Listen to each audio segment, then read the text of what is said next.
ये 2021 में पूछा हुआ है एक कॉची प्रॉब्लम को सॉल्व करेंगे जिसे हम Cauchy linear partial differential equation भी कहते हैं। इस क्वेश्चन में हमें गिवन है if y x is the solution of the Cauchy problem then problem x del y del you upon del x plus del you upon del Y is equals to 1। हमें साथ में condition दिया हुआ है u x zero is equals to minus x square x greater than zero. तो हमें इसकी value find करनी है।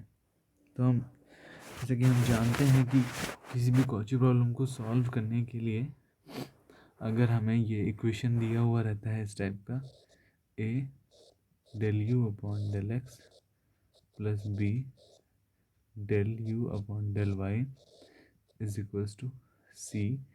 तो ये ए हमारा एक्स वाई कुछ भी हो सकता है, किसी का एक्स वाई का फंक्शन हो सकता है या कांस्टेंट भी हो सकता है वो। तो जब ऐसा दिया रहता है हमें तो हम इसका सिंपली सॉल्यूशन लिखते हैं D X by A is equals to D Y by B is equals to D U by C. तो तो वही किया हमने यहाँ पे। हमारे लिए ए की वैल्यू कितनी है? ए की वैल्यू एक्स है, वाई की वैल्यू बी की वैल्यू 1 है और सी की वैल्यू भी 1 है। तो यहाँ पे हमने जब इसको पुट कर दिया फिर उसके बाद आगे हम लोग सॉल्व करते हैं इसको। तो हमने इसको ये दो टर्म को एक साथ लिख लिया है यहाँ पे और इस दो टर्म को एक साथ लिख लिया है, दोनों लास्ट के टर्म को। इसको समझिएगा आप। तो इसको सॉल्व किया तो जब इधर इंटीग्रेट किया तो यहाँ log x हो गया, log x plus c one. इसको मैं सी वन डैश लिखता हूँ, अभी बताता हूँ फिर सी वन डैश। और इधर जब इंटीग्रेट किया तो मुझे मिला y is equals to u plus c two और ये y डैश है। तो देखिए जो हमें x इक्वल, हाँ ये हम जानते हैं log के फॉर्म को कि log में अगर कोई भी वैल्यू दिया होता है log b by A is equals to x, तो इसको हम लिख सकते हैं log a x equals to b। तो उसी का यूज़ करके हमने यहाँ पे लिखा x equals to e to the power y plus c one. अब हम y to e to the power y c one को लिख सकते हैं, सी वन डैश को लिख सकते हैं E to the power y into E to the power C one. इस C one dash E to the power C one dash को हम बोल देते हैं सी वन। तो ये समझिएगा, ये सबसे इम्पोर्टेंट लाइन है ये। उसके बाद यहाँ पे हमें दिया हुआ है y इज इक्वल्स टू, ये दूसरी तरफ से हमें मिल गया। ये हमें एक कंडीशन दिया हुआ है कि u x zero is equals to minus x square. तो इसका हम लोग यूज़ करते हैं। इसका मतलब होता है कि जब कि u की वैल्यू माइनस एक्स स्क्वायर होगी जब x equals to x and y is equals to zero होगा। तो ये समझना है हमें।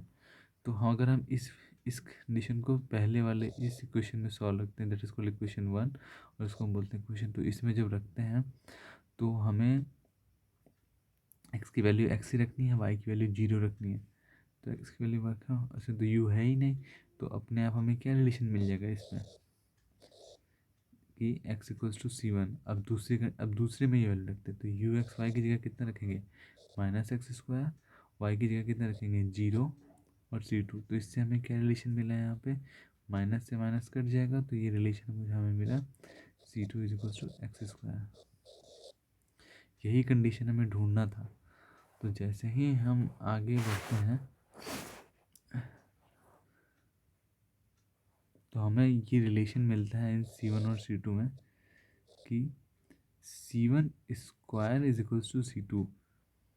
तो ये सिंपल है। अब काफ़ी हमारे लिए जो हमारा प्रॉब्लम है वो काफ़ी सिंपल हो चुका है। यहाँ इक्वेशन वन से हम सी वन की वैल्यू अगर निकालेंगे तो वो आएगा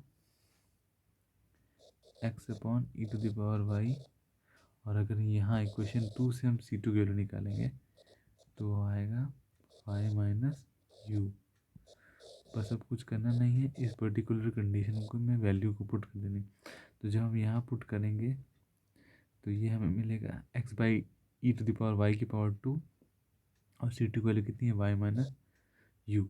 जब इसे हम सॉल्व करेंगे यू के लिए, तो हमें एक बेसिक में लास्ट में क्वेश्चन मिलेगा ये, और हमें बोला है कि y2, 1 की वैल्यू बताइए।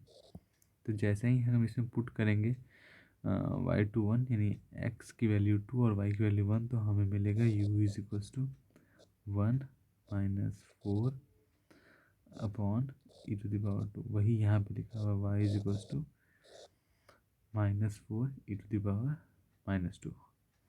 यही हमारा आंसर है। तो करेक्ट ऑप्शन कौन सा होगा? Thank you.